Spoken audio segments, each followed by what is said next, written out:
Everyone, welcome to Score Plus. This is Shailendra Pandey, your physics mentor. प्यारे बच्चों, हम लोग ग्रेविटेशन चैप्टर की बात कर रहे थे और ग्रेविटेशन में एक बहुत ही इंपॉर्टेंट कॉन्सेप्ट आर्किमिडीज प्रिंसिपल हम लोगों ने प्रीवियस क्लास में एकदम लास्ट में देखा था। आइए आज हम लोग वहीं से स्टार्ट करते हैं और थोड़ा डिटेल में देखते हैं कि आर्किमिडीज साहब ने अपने प्रिंसिपल में क्या समझाया था। आर्किमिडीज साहब ने यह कहा कि अगर कोई भी ऑब्जेक्ट किसी लिक्विड में डाला गया है तो प्यारे बच्चों ऑब्जेक्ट का वेट नीचे की तरफ लगता है, लेकिन लिक्विड की तरफ से एक फोर्स ऊपर की तरफ लगता है और उस फोर्स को हम लोग अपथ्रस्ट फोर्स या बायंसी फोर्स या बायंट फोर्स भी कह सकते हैं। आर्किमिडीज साहब ने यह बताया कि वो जो बायंट फोर्स होता है that is equal to the weight of the liquid displaced by the solid. मान लीजिए प्यारे बच्चों, मैं वो लिक्विड हूं, ठीक, मैं वो लिक्विड हूं और कोई एक ऑब्जेक्ट अगर मेरे ऊपर रखा जाएगा, या सिंपल ऐसा समझो कि मैं वो ऑब्जेक्ट हूं और मैं इस पूरे स्टूडियो में समझ लो पानी भरा है ना, इस पूरे स्टूडियो में समझ लो पानी भरा है और मैं इस ऑब्जेक्ट को यानी कि मुझको इस पानी में डाला गया। अब मैं यहां पे समझ लो फॉर एग्जांपल पानी में खड़ा हूं, मेरे आसपास हर तरफ पानी है। तो आप सोचो जितना मेरा अपना वॉल्यूम है, मेरी बॉडी का जितना वॉल्यूम है बच्चों, क्या उतना वाटर मैंने यहां से हटा दिया है? बोलो भाई, जितनी जगह में मैं खड़ा हूं क्या उतनी जगह का वाटर बच्चों यहां से हट गया है? अगर मैं यहां से हट जाऊं तो क्या उसी जगह पर अब वाटर आ चुका है? बोलो भाई, अगर मैं इधर आ जाऊं तो अब इस जगह पर बोलो वाटर आ चुका है। इसका मतलब प्यारे बच्चों क्या हुआ? इसका मतलब यह है कि जब कोई भी सॉलिड किसी भी लिक्विड में आता है तो वो अपने वॉल्यूम के बराबर लिक्विड वहां से रिमूव कर देता है। तो उस रिमूव्ड लिक्विड का जो वेट होगा that will be equal to upthrust force, ऐसा बताया था हमारे आर्किमिडीज साहब ने।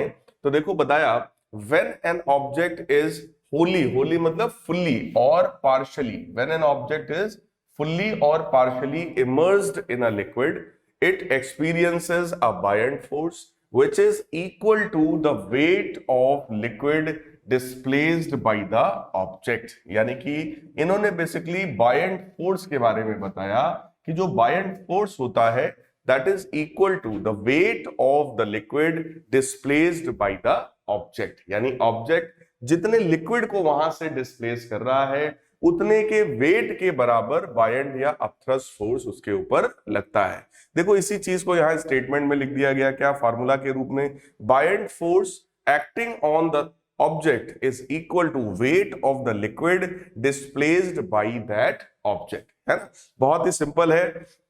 और प्यारे बच्चों, मैंने आपको पिछली क्लास में बताया था कि अपथ्रस्ट फोर्स जो होता है इसकी वैल्यू होती है V I rho L into G के बराबर। वी आई का मतलब volume of immersed portion of solid. अगर सॉलिड पूरा ही डूबा हुआ है तो आप यहां पर टोटल वॉल्यूम ऑफ सॉलिड लेंगे। रो एल का मतलब होता है प्यारे बच्चों डेंसिटी ऑफ लिक्विड। जी का मतलब होता है एक्सेलरेशन ड्यू टू ग्रेविटी। आइए आर्किमिडीज प्रिंसिपल को थोड़ा सा और हम लोग देखते हैं। Hence the magnitude of the buoyant force acting on the object immersed in the liquid is equal to weight of the liquid displaced by the immersed object। यानी कि अपथ्रस्ट फोर्स की वैल्यू को ये बता रहे हैं। और अपथ्रस्ट फोर्स की वैल्यू का फॉर्मूला तो देखो अभी मैंने बताया ही था, उस स्टेटमेंट को भी आप थोड़ा सा समझ लो, V I into rho L into G. अब आप जरा सोचो ये क्या है, वॉल्यूम ऑफ सॉलिड, और ये क्या है, डेंसिटी ऑफ लिक्विड। प्यारे बच्चों एक बात को समझिएगा, कोई भी सॉलिड अगर मान लो यहां पर ये लिक्विड भरा हुआ है, ठीक, ये लिक्विड है प्यारे बच्चों, और इस लिक्विड में हम लोगों ने ये एक सॉलिड डाला।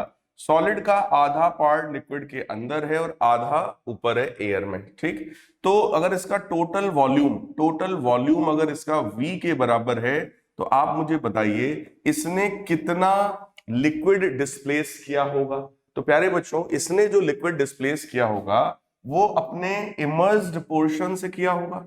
यानी ये इतना, ये जो डूबा हुआ पार्ट इसका है जिसका वॉल्यूम है बच्चों V/2, केवल इतने स्पेस का ही तो वाटर या लिक्विड उसने डिस्प्लेस किया होगा इधर उधर, है ना। कहने का मतलब अगर मैं आपसे कहूं wait of the displaced liquid तो आप कहोगे सर इमर्स्ड पोर्शन का वॉल्यूम ले लीजिए, है ना, क्योंकि इतना ही वाटर यहां से डिस्प्लेस हुआ है। और डेंसिटी हम लिक्विड की ले लेंगे। देखो प्यारे बच्चों डेंसिटी जो होता है that is equal to mass upon volume. ठीक, तो mass of liquid upon volume of liquid. Clear? तो यहां से अगर हम लोग देखें तो मास ऑफ लिक्विड हम लोग को कितना मिलेगा, density of liquid into volume of liquid. लेकिन यहां पर अच्छी बात, समझने वाली बात यह है कि प्यारे बच्चों यहां पर लिक्विड का जो वॉल्यूम है that is equal to the volume of solid which is immersed and which is equal to v/2, है ना। कितना लिक्विड यहां से बेटा डिस्प्लेस हुआ है, वो v/2 के बराबर है। तो लिक्विड का जो वॉल्यूम है वो सॉलिड के वॉल्यूम के बराबर है, दैट इज v/2। तो आप अगर यहां पर ध्यान से देखो, ये v/2 का मतलब हम लोग इन जनरल लिख सकते हैं volume of immersed portion of solid. इसका मतलब मास ऑफ लिक्विड हुआ density of liquid into volume of immersed portion of solid.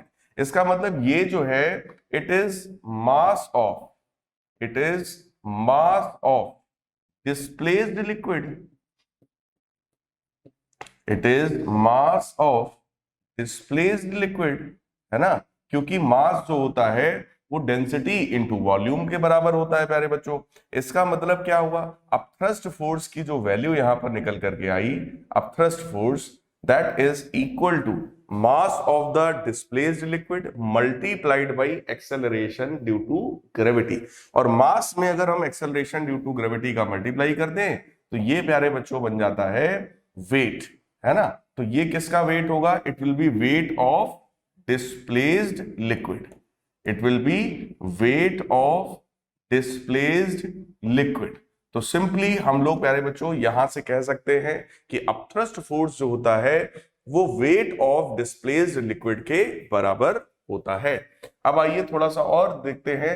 Archimedes principal can also be stated that when an object is fully or partially immersed in a fluid, it experiences a buoyant force or a thrust force which is equal to the weight of the fluid displaced by the object। Clear?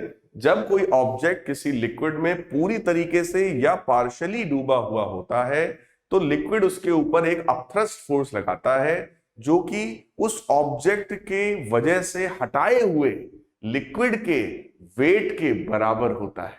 Clear? So the value of upthrust force is equal to the weight of displaced liquid.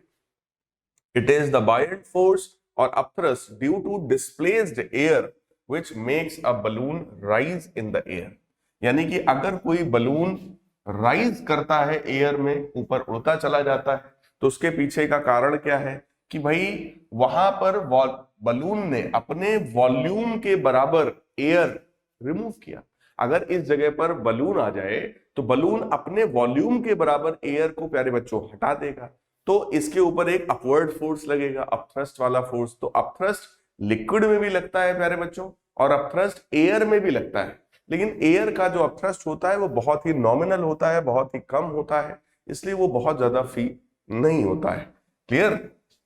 चलिए, when an aluminum object is immersed in water, it displaces 5 kg of water। मतलब mass of displaced water is 5 kg। How much is the buoyant force acting on the aluminum object in newtons? तो प्यारे बच्चों अगर आपसे कहा जाए कि भैया अपथ्रस्ट फोर्स या buoyant फोर्स बता दो, तो that is simply equal to weight of displaced liquid। That is simply equal to weight of displaced liquid। तो प्यारे बच्चों weight of displaced liquid यहां पर कितना होगा भाई, mass of liquid displaced है 5 kg, acceleration due to gravity कितना होता है 10 मान लेते हैं, तो ये बन जाएगा 50 Newton. That will become 50 Newton. तो buoyant force या अपथ्रस्ट फोर्स की वैल्यू यहां पर कितनी आने वाली है, दैट इज 50 न्यूटन। क्लियर है प्यारे बच्चों? किसी को आई थिंक इसमें कोई डाउट नहीं होना चाहिए, है ना। आ जाइए आगे बढ़ते हैं। वाई ऑब्जेक्ट फ्लोट और सिंक इन अ लिक्विड। प्यारे बच्चों कोई भी ऑब्जेक्ट लिक्विड में क्यों फ्लोट करता है या क्यों सिंक कर जाता है, मतलब क्यों तैरता है या क्यों डूब जाता है। तो बच्चों एक चीज समझो, अगर हम लोग किसी भी ऑब्जेक्ट को लिक्विड में डालते हैं तो दो तरीके के वहां पर फोर्सेस होते हैं। पहला, ऑब्जेक्ट का वेट डाउनवर्ड, दूसरा लिक्विड की वजह से अपथ्रस्ट अपवर्ड। अब आप सोचो दो फोर्सेस हैं, एक नीचे की तरफ और एक ऊपर की तरफ। अगर बेटा नीचे वाला फोर्स ज्यादा होगा तो ऑब्वियस है ऑब्जेक्ट डूब जाएगा। अगर दोनों फोर्स बराबर होगा तो फिर ऑब्जेक्ट जो है इक्विलिब्रियम में आ जाएगा। ठीक, अगर ऊपर वाला फोर्स ज्यादा होगा तो वो ऊपर की तरफ जाएगा, ऊपर की तरफ बढ़ेगा, है ना। अब आइए इस चीज को मैं आपको थोड़ा सा और डिटेल में डायग्राम के साथ समझाता हूं, थोड़ा सा और फील आएगा आपको। देखो, when an object is put in a liquid, जब किसी ऑब्जेक्ट को प्यारे बच्चों किसी लिक्विड में डाला जाता है, weight of the object acts downward which tends to pull down the object. एक फोर्स जो यहां पर लगता है वो है ऑब्जेक्ट का वेट, और ऑब्जेक्ट का वेट प्यारे बच्चों किधर की तरफ लगेगा, that will be acting in downward direction. दूसरा होता है बायंड फोर्स। बायंड फोर्स या जिसको अपथ्रस्ट भी कहा जाता है, that is acting upwards which tends to push the object in upward direction. तो एक फोर्स है वेट जो कि डाउनवर्ड लगेगा, और एक फोर्स है अपथ्रस्ट जो कि प्यारे बच्चों अपवर्ड डायरेक्शन में लगेगा। क्लियर है। अब देखो, according to principle of flotation की मैं आपसे बात कर रहा हूं। प्रिंसिपल ऑफ फ्लोटेशन देखो क्या बताता है। According to the principle of flotation, an object will float in a liquid if weight of the object is equal to weight of the liquid displaced by it। इसका मतलब देखो, कोई भी object float तभी करेगा जब ऑब्जेक्ट पर लगने वाला अपथ्रस्ट फोर्स, ऑब्जेक्ट पर लगने वाला अपथ्रस्ट फोर्स उस ऑब्जेक्ट के वेट के बराबर हो या उससे ज्यादा। ठीक, बराबर हो या उससे ज्यादा हो।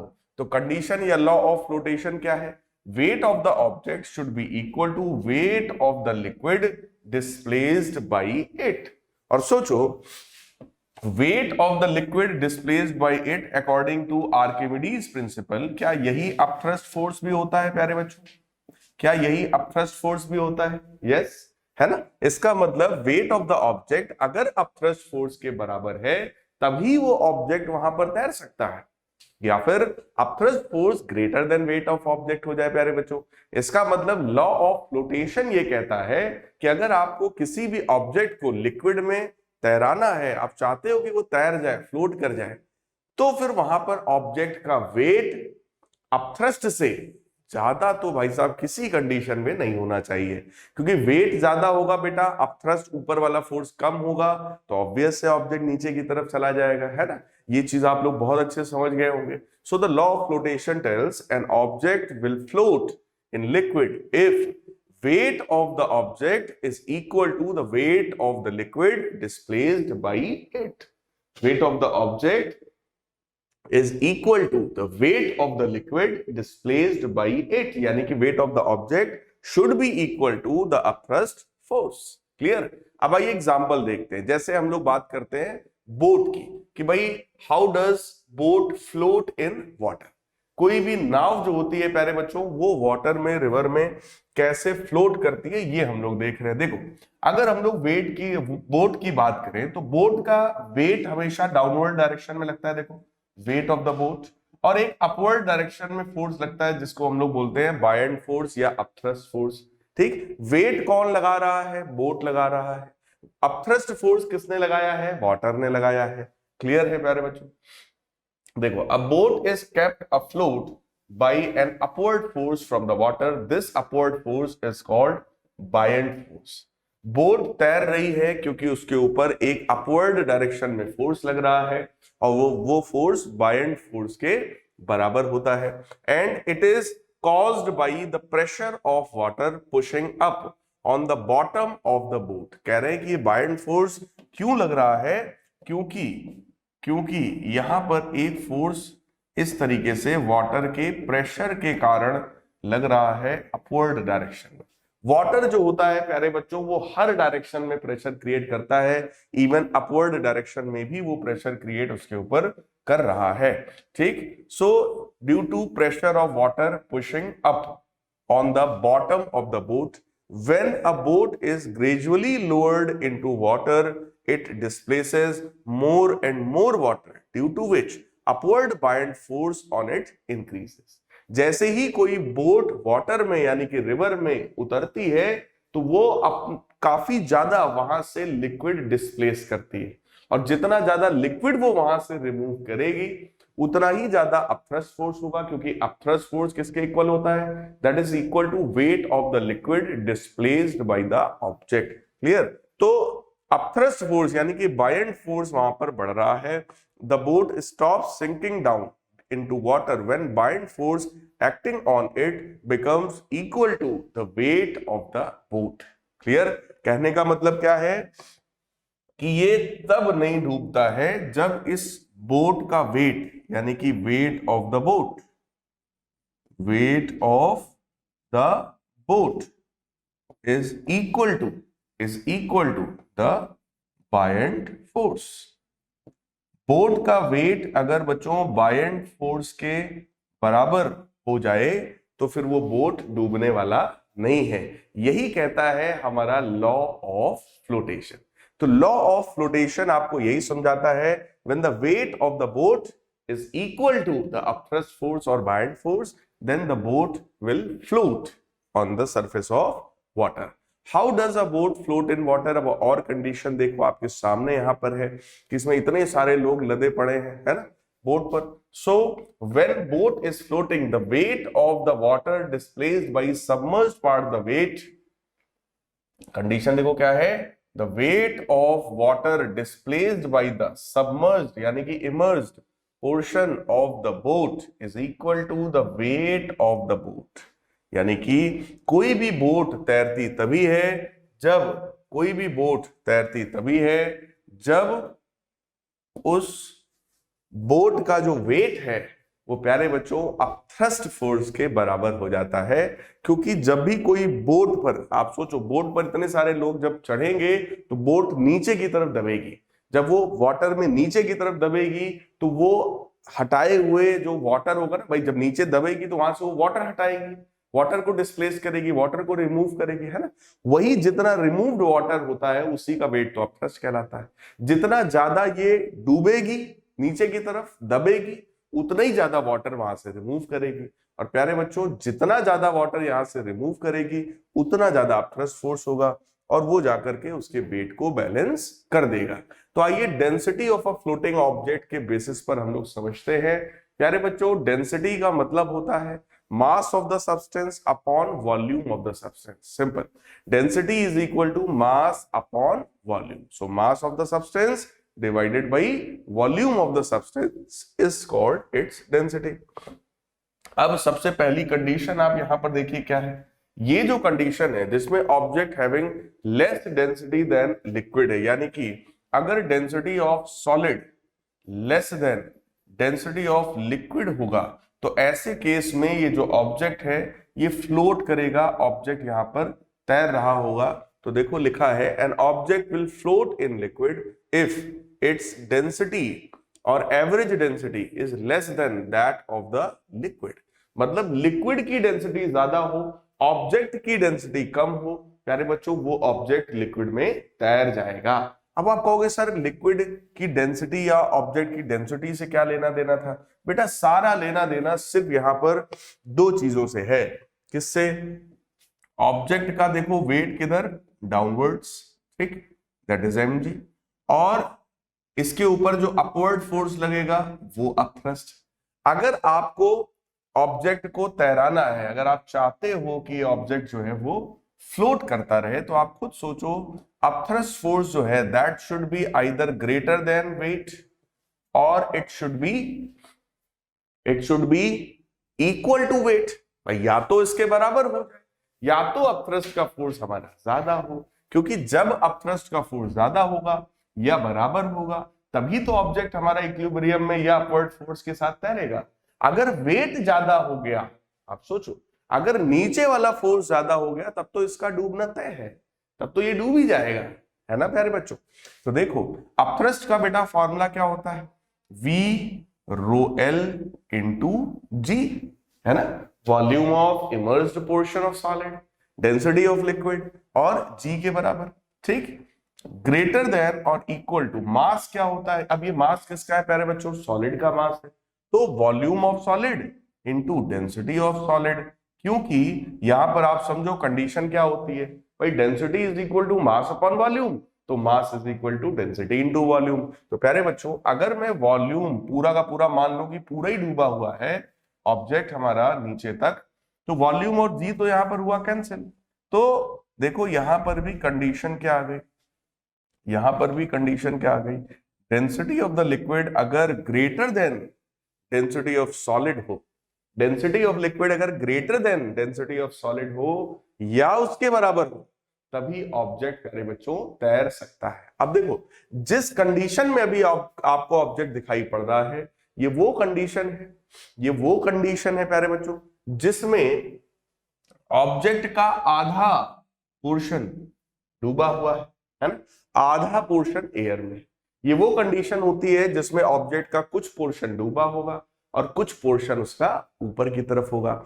ऐसे में प्यारे बच्चों कंडीशन ये होती है कि upthrust force greater than wait of the object के बराबर होता है। ऐसे में अपथ्रस्ट ज्यादा है, ठीक। तो कहने का मतलब अगर लिक्विड की डेंसिटी सॉलिड की डेंसिटी से ज्यादा है तो फिर वो ऑब्जेक्ट यहां पर तैर जाएगा, फ्लोट करेगा, ठीक। अगली कंडीशन देखो, इस बार भी ऑब्जेक्ट हमारा फ्लोट कर रहा है लेकिन ऑब्जेक्ट पूरी तरीके से लिक्विड में डूबा हुआ है। देखो ये जो कंडीशन थी, ये कंडीशन किसी नाव की हो सकती है ना, बोट की कंडीशन हो सकती है कि बोट का कुछ पोर्शन डूबा है कुछ ऊपर है।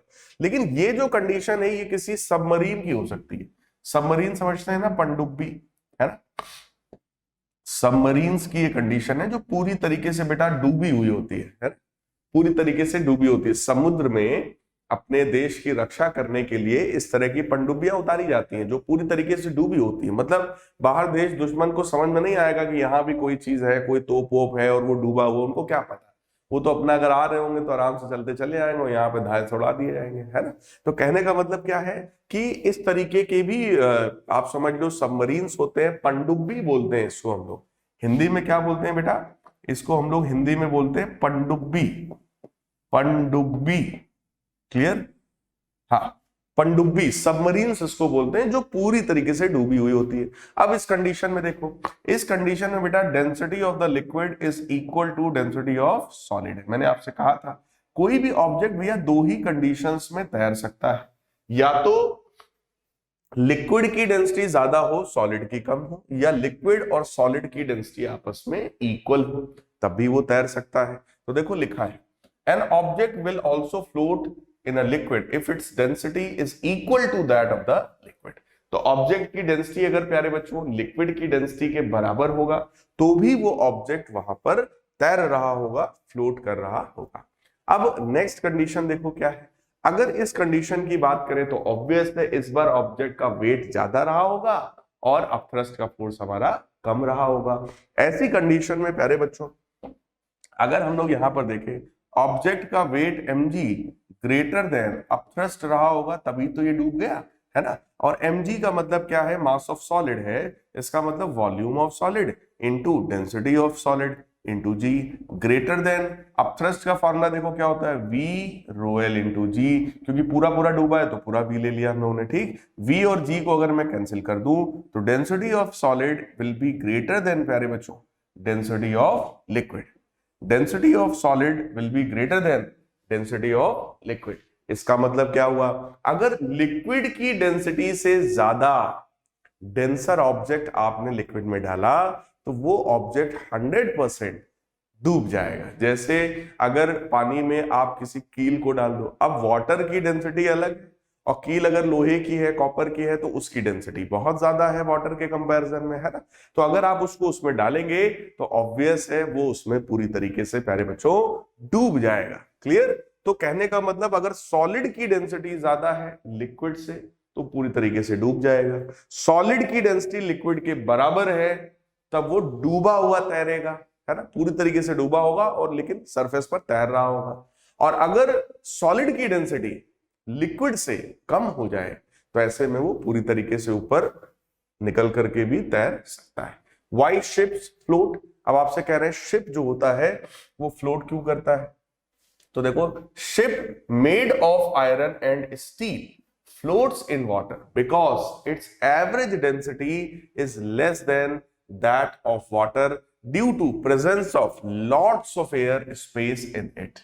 कहने का मतलब देखो, कोई भी बोट जो कि आयरन की, कॉपर की, एल्यूमिनियम से मिलकर के बोट बनती है ना, इतना बड़ा जहाज होता है, ठीक, तो वो क्यों तैर जा रहा है? वो तैर इसलिए रहा है क्योंकि उसकी एवरेज डेंसिटी वाटर की डेंसिटी से कम है। अब आप कहोगे सर ये कौन सी बात हुई, अभी तो आप कह रहे थे कि कील को अगर हम वाटर में डाल देंगे तो डूब जाएगा। बिल्कुल डूब जाएगा बेटा, क्योंकि वो केवल कील है, केवल सॉलिड है। यहां पर क्या है कि जो बोट होती है बड़ी सी, उसमें बहुत सारा स्पेस ऐसा होता है जिसमें एयर भरा है ना, क्योंकि पूरा का पूरा लोहा तो है नहीं भाई, उसके अंदर बैठने की जगह होती है, चलने की जगह होती है, इवन रूम्स तक होते हैं अगर बड़ा जहाज है तो कहने का मतलब प्यारे बच्चों क्या है, वो टोटली सॉलिड नहीं है, वो हॉलो सॉलिड है। वो कैसा होता है? हॉलो सॉलिड है, अंदर से पूरा सॉलिड नहीं है। तो वहां पर एयर भरा हुआ है, जिसकी वजह से उसकी जो एवरेज डेंसिटी होती है, भाई एयर की भी तो डेंसिटी काउंट करोगे, तो एयर की डेंसिटी तो वाटर से बहुत ही ज्यादा कम होती है। इसका मतलब प्यारे बच्चों क्या हुआ? इसका मतलब average density of the whole ship is very much less than water. That's why that ship floats on the water. अब देखो, यहां पर उसी चीज का आपको एक एग्जांपल दिया गया है कि अगर इस तरह की बड़ी बड़ी शिप्स की हम लोग बात करें तो देखो, सिर्फ आउटर पोर्शन जो है वो मेटेलिक है, लोहे का है, बट बीच में जो इसमें शिप के ऊपर देखो ये सब पूरा बना हुआ है, ये सारा पोर्शन तो हॉलो है ना, जिसमें एयर फिल्ड होगा, तो उसकी वजह से ऐसा होता है। अब आइए कुछ सिंपल से क्वेश्चंस हमको दिखाई पड़ रहे हैं। इस क्वेश्चन में कह रहे हैं mass of 2 metre cube of steel is 15,600 kg, calculate the density of steel in SI unit. प्यारे बच्चों, डेंसिटी का फॉर्मूला होता है मास अपॉन वॉल्यूम। मास देखो बेटा कितना है, 15,600 kg। वॉल्यूम बच्चों कितना है यहाँ पर, 2 के बराबर, ठीक, 2 मीटर क्यूब हमें गिवन है ना।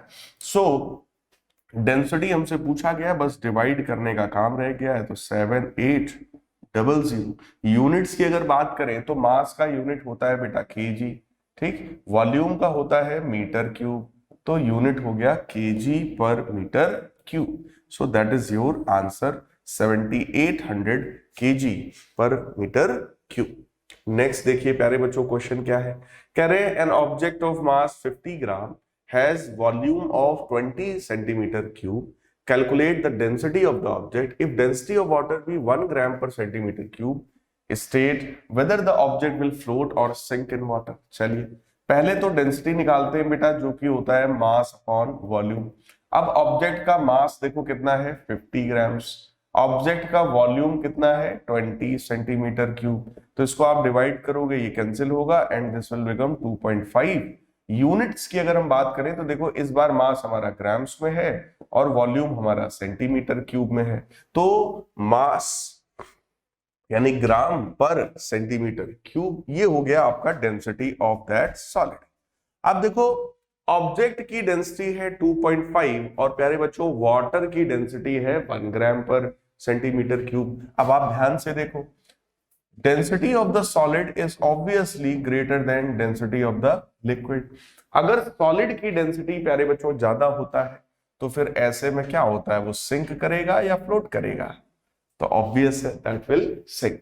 सो अकॉर्डिंग टू, आप लिखेंगे इसमें reason, according to law of flotation, if density of the solid is greater than density of the liquid then the object will sink in the liquid। तो ये object भाई साहब वहां पर डूब जाएगा।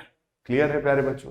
अब आ जाइए अपने अगले कॉन्सेप्ट की तरफ बढ़ते हैं, और वो अपना अगला कॉन्सेप्ट है बेटा रिलेटिव डेंसिटी। रिलेटिव डेंसिटी का मतलब होता है density of the substance divided by density of water at 4 degree Celsius. ठीक, सब्सटेंस की डेंसिटी डिवाइडेड बाई वाटर की डेंसिटी 4 डिग्री सेल्सियस पर, उसी को हम लोग बोलते हैं रिलेटिव डेंसिटी। तो देखो लिखा हुआ है, relative density of a substance is the ratio of density of the substance to that of water, यानी कि सब्सटेंस की डेंसिटी डिवाइडेड बाई वाटर की डेंसिटी कहलाती है relative density.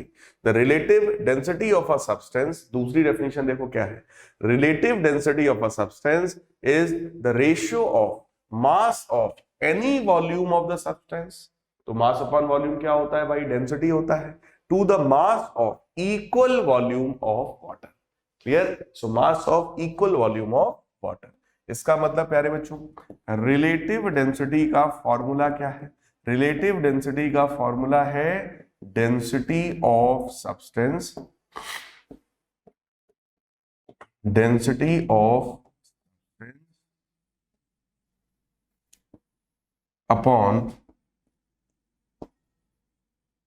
Density of water. Density of substance upon density of water. और ज्यादा accurately लिखें तो density of water at 4 degree Celsius. देखो वाटर की डेंसिटी यहां पर 4 डिग्री सेल्सियस पर लेते हैं, उसके पीछे का बच्चों कुछ कारण है। वाटर एक ऐसा लिक्विड होता है जिसमें जीरो से 4 डिग्री सेंटीग्रेड तक, 0 से 4 डिग्री सेंटीग्रेड तक अगर आप टेम्परेचर को बढ़ाओगे बेटा उसका वॉल्यूम घटता है। वाटर अकेला ऐसा लिक्विड है। नॉर्मली किसी भी लिक्विड को अगर आप हीट करते हो, अगर आप किसी भी लिक्विड को हीट करते हो तो बेटा टेम्परेचर बढ़ाने पर लिक्विड का जो वॉल्यूम होता है वो बढ़ता है। On increasing the temperature volume of the liquid also increases. ठीक, उसका वॉल्यूम भी बढ़ता है। लेकिन प्यारे बच्चों 0 से 4 डिग्री सेल्सियस में उसका वॉल्यूम घट रहा है। 4 डिग्री सेल्सियस पर वॉल्यूम मिनिमम है, उसके बाद वॉल्यूम लगातार बढ़ रहा है ना? इसका मतलब वाटर का मिनिमम वॉल्यूम कब मिलेगा आपको? 4 डिग्री सेल्सियस पर। अब क्योंकि मैं लिख दे रहा हूं भाई इस चीज को, इसका मतलब minimum volume of water at 4 degree Celsius. 4 degree Celsius पर बच्चों मिनिमम वॉल्यूम ऑफ वाटर होता है। अब क्योंकि हम लोग को पता है कि भाई जो डेंसिटी होती है वो मास अपॉन वॉल्यूम है। यानी बच्चों अगर वॉल्यूम मिनिमम है तो डेंसिटी फिर 4 डिग्री सेल्सियस पर मैक्सिमम हो जाएगा। इसका मतलब maximum density of water is at 4 degree Celsius. तो वाटर की जो डेंसिटी है वो 4 डिग्री सेल्सियस पर मैक्सिमम होती है ना? इसका मतलब density of the substance upon maximum density of water that is at 4 degree Celsius. 9th class में आप लोग 4 डिग्री सेल्सियस नहीं भी लिखोगे तो चलेगा, लेकिन आपको पता होना चाहिए, इसलिए प्यारे बच्चों मैंने आपको बता दिया है। ठीक, अब देखिए relative density of a substance is the ratio of its density to that of water। यानी कि हम लोग यहां लिख सकते हैं relative density बराबर, पहला तो जो मैंने फार्मूला आपको बताया ना, density of the substance upon density of water। या फिर देखो सब्सटेंस की जो डेंसिटी होती है बेटा उसका फॉर्मूला क्या है? मास of the substance upon volume of the substance. ठीक, उसके बाद नीचे डिनोमिनेटर में था ना density of water. Density of water मतलब क्या है? Mass of water divided by volume of water, और जो नीचे वाला था वो ऊपर चला गया। क्लियर? तो ये बेटा बन गया volume of water divided by mass of water. इसका हम लोगों ने किया मल्टीप्लिकेशन। क्लियर? तो रिलेटिव डेंसिटी ऑफ सब्सटेंस क्या बना? ध्यान से देखो, अगर हम सब्सटेंस का वॉल्यूम और वाटर का वॉल्यूम प्यारे बच्चों बराबर ले लें, अगर हम सब्सटेंस का वॉल्यूम और वाटर का वॉल्यूम हम बराबर ले लें तो हम क्या लिख सकते हैं? Mass of the substance divided by mass of equal volume of water. Mass of equal volume of water, है ना? सिंपल। क्यों? क्योंकि हमने दोनों के वॉल्यूम को बराबर ले लिया। जब दोनों का वॉल्यूम बराबर हो गया तो वॉल्यूम वाले टर्म्स प्यारे बच्चों कैंसिल हो गए। ठीक, that means when volume of water is equal to volume of substance then the ratio of mass of substance and mass of water is known as relative density। Clear है? इस तरीके से भी प्यारे बच्चों आप रिलेटिव डेंसिटी को explain कर सकते हैं। अब आ जाइए जरा एक क्वेश्चन में आपको सिंपल सा करके दिखाता हूं। रिलेटिव डेंसिटी कह रहे हैं सिल्वर का है 10.8। If density of water is 1 into 10 की power 3 kg per meter cube, then calculate the density of silver in SI unit। तो देखो रिलेटिव डेंसिटी क्या है? Density of silver divided by density of water. Clear? So relative density प्यारे बच्चों है 10.8 हमसे कह रहे हैं सिल्वर की डेंसिटी बता दो। वाटर की डेंसिटी है 1 इंटू 10⁻³ तो देखिए डेंसिटी ऑफ सिल्वर कितना आया, that is 10.8 multiplied by 10⁻³ kg पर मीटर क्यूब, kg पर मीटर क्यूब। यही हमसे यहाँ पूछा गया था, density of the silver in SI units. तो ये है प्यारे बच्चों density of the silver in SI unit. SI मतलब होता है कि मास को kg में ले लो, लेंथ को मीटर में ले लो, तो वॉल्यूम हो जाएगा मीटर क्यूब में, है ना। तो इस तरीके से हम लोग प्यारे बच्चों लिख सकते हैं। अगला क्वेश्चन देखिए क्या है, volume of solid of mass 500 gram is 350 centimetre cube, what will be density of the solid. कह रहे हैं उस सॉलिड की डेंसिटी क्या होगी। तो देखो density of the solid is equal to mass of solid upon its volume. Mass हम लोग को कितना गिवन है प्यारे बच्चों, 500 ग्राम। उसका वॉल्यूम कितना गिवन है, 350 सेंटीमीटर क्यूब। तो ये आपका कितना आएगा, 0 से 0 कैंसिल करो, 5 से कैंसिल करोगे 7 आएगा, ये 10 आएगा, यानी कि 10/7 ग्राम पर सेंटीमीटर क्यूब, ग्राम पर सेंटीमीटर क्यूब। तो ये आ गया density of solid. What will be mass of the water displaced by this solid. कह रहे mass of water displaced by this क्या होगा, तो मास ऑफ वाटर जो ये डिस्प्लेस करेगा वो किसके बराबर होगा, तो मास ऑफ वाटर जो होगा that will be equal to, देखो मैं लिख रहा हूं सेकंड वाले पार्ट को मैं कर रहा हूं, mass of water displaced by this, mass of water displaced by the solid। देखो बेटा मास जो होगा वो density of water into volume of water displaced होगा, है ना। तो डेंसिटी ऑफ वाटर तो एज इट इज रहेगा, but volume of displaced water will be equal to the volume of the solid, है ना। तो वो तो सॉलिड के वॉल्यूम के बराबर हो सकता है। इसका मतलब डेंसिटी ऑफ वाटर कितना होता है भाई, 1 ग्राम पर सेंटीमीटर क्यूब। वाटर की डेंसिटी होती है प्यारे बच्चों 1 ग्राम पर सेंटीमीटर क्यूब, और उसका वॉल्यूम कितना है, उसका वॉल्यूम कितना है, दैट इज 350 सेंटीमीटर क्यूब। तो ये आपका आ जाएगा 350 grams, 350 grams. Clear.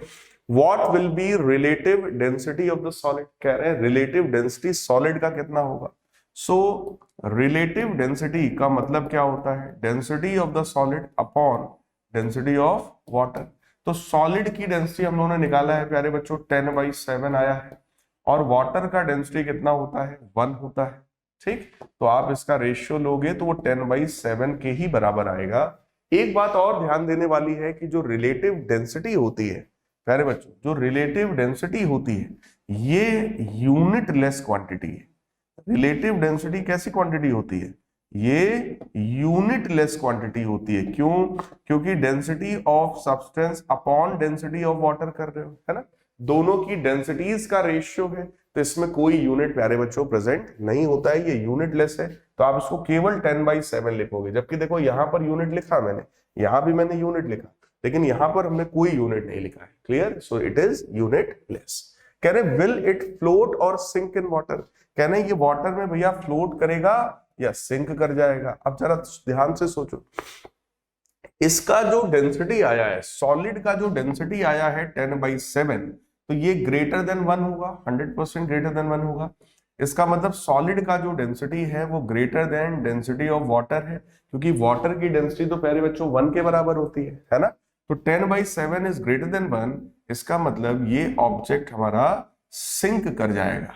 Obviously, this object will sink। क्यों, क्योंकि according to law of flotation अगर सॉलिड का डेंसिटी लिक्विड की डेंसिटी से ज्यादा हो तो प्यारे बच्चों वो ऑब्जेक्ट हमारा सिंक कर जाएगा, तो ये ऑब्जेक्ट भी यहां पर डूब जाएगा। क्लियर। आज ये अगला क्वेश्चन देखते हैं। An object of weight 200 newton is floating in liquid, what is the magnitude of the buoyant force acting on it. कह रहे हैं एन ऑब्जेक्ट ऑफ वेट, देखो ऑब्जेक्ट का वेट हमें पता है, ऑब्जेक्ट का हमको वेट पता है, what is the magnitude of the buoyant force acting on it. अच्छा देखो बायंट फोर्स मतलब अपथ्रस्ट फोर्स, उसका फॉर्मूला क्या होता है, V into rho l into g, V into rho l into g. ठीक, ऑब्जेक्ट का वेट है 200 न्यूटन के बराबर। That means we can write weight of the object is 200 newton. एक चीज समझो, क्वेश्चन में क्योंकि हमसे साफ साफ हमें गिवन है that object is floating in liquid, है ना, ऑब्जेक्ट फ्लोट कर रहा है। प्यारे बच्चों, कोई भी ऑब्जेक्ट लिक्विड में तभी फ्लोट कर सकता है जब जब अपथ्रस्ट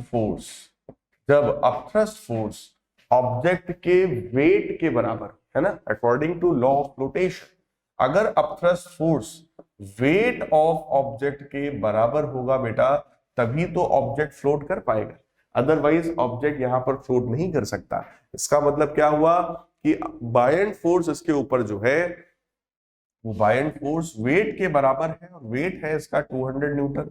इसका मतलब बायएंड फोर्स भी यहां पर कितना है, 200 न्यूटन के बराबर, 200 न्यूटन के बराबर इसके ऊपर बायएंड फोर्स प्यारे बच्चों लग रहा होगा। अगला देखो, डेंसिटी ऑफ गोल्ड इज 19 ग्राम पर centimetre cube, find volume of 95 gram of gold. देखो, डेंसिटी होता है मास अपॉन वॉल्यूम, तो वॉल्यूम होगा मास अपॉन डेंसिटी। अब हमसे कह रहे हैं 95 ग्राम्स ऑफ गोल्ड है, 95 ग्राम्स ऑफ गोल्ड है, तो मास कितना है प्यारे बच्चों, 95 ग्राम, ठीक। और उसका डेंसिटी कितना है, 19, डेंसिटी कितना है, 19 ग्राम्स पर सेंटीमीटर क्यूब, है ना, 19 ग्राम्स पर सेंटीमीटर क्यूब। अब आपको केवल इसको सिंप्लीफाई करना है। जैसे ही आप इसको सिंप्लीफाई करोगे तो ये आपको मिल जाएगा। तो ये देखिए कितना आने वाला है, ये कितना आने वाला है भाई, ये मुझे लग रहा है 5 आ जाएगा, है ना, ये 5 आ जाएगा। तो वॉल्यूम की वैल्यू जो है that will become 5 centimetre cube. Clear, कह रहे थे find volume of this, so volume is 5 centimetre cube. Clear है प्यारे बच्चों। अगला देखो, a girl is wearing a pair of flat shoes, she weighs 550 newton, area of contact of one shoe with the ground is 160 centimeter square. What pressure will be exerted by the girl on the ground if she stands on 2 feet? अच्छा, अगर वो 2 पैरों पर खड़ी है तो कितना pressure exert होगा। देखो ये तो आसान क्वेश्चन है भैया। प्रेशर जो होता है वो फोर्स अपॉन एरिया के बराबर होता है। प्यारे बच्चों, फोर्स कितना है, उसका अपना वेट कितना है, 550 न्यूटन के बराबर। उसके एक पैर पर जब वो खड़ी होती है, एक शूज पर जब वो खड़ी होती है, तब एरिया है बेटा 160। और अगर 2 पैर पर खड़ी होगी, कह रहे हैं ना पहले पार्ट में कि वो 2 फीट पर खड़ी है, तो एरिया विल बिकम डबल। ठीक, दूसरी बात, ये सेंटीमीटर स्क्वायर है बच्चों, इसको हम 10 की पावर -4 से मल्टीप्लाई करेंगे, तब जाकर ये मीटर स्क्वायर में बेटा कन्वर्ट होगा। ठीक, एक जीरो से ये जीरो भी कैंसिल हो जाएगा। तो प्रेशर की वैल्यू आ रही है 55 डिवाइडेड बाई 32, 55 डिवाइडेड बाई 32, ये जाएगा ऊपर, into 10 to the power 4 newton per metre square. Newton per metre square को ही हम लोग पास्कल भी कह सकते हैं, और आप इसको सिंपली डिवाइड कर सकते हो 55 डिवाइडेड बाई 32 को। क्लियर, डिवाइड करके बेटा इसकी वैल्यू को आप लोग लिखिएगा।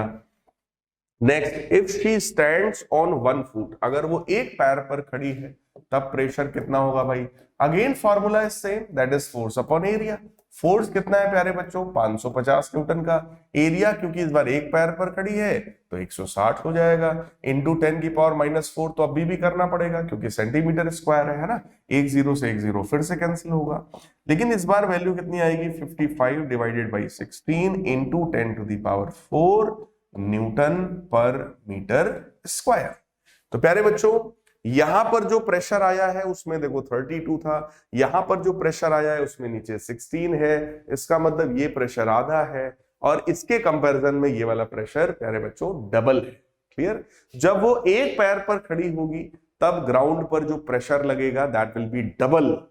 क्लियर है, तो एक पैर पर खड़े होने पर प्रेशर बढ़ जाता है क्योंकि एरिया वहां पर प्यारे बच्चों घट जाता है। आई थिंक आपको ये सारे concepts, Archimedes principal, law of flotation, उस पर बेस्ड क्वेश्चंस, रिलेटिव डेंसिटी, ये सारी चीजें समझ में आ गई हैं। अब हम लोग नेक्स्ट क्लास में प्यारे बच्चों अपने नए चैप्टर के साथ मिलेंगे। तब तक के लिए गुड बाय, टेक केयर, जम करके पढ़ाई करते रहिए।